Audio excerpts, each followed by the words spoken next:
ఏముంది తనలోన గమ్మత్తు అంటే అది దాటి మత్తేదో ఉందంటూ అంటూ తనకన్నా అందాలు ఉన్నాయి అంటే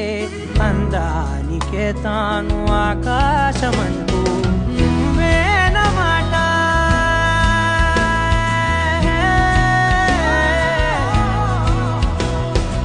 నువ్వేనమాట వినకుంటే మనసా తానేని మాట వింటుందా ఆశ నా మాటలు నేనెవరో తెలుసా నాతోనే ఉంటావు నన్నే నడిపిస్తావు నన్నాడిపిస్తావే మనసా మనసా మనసా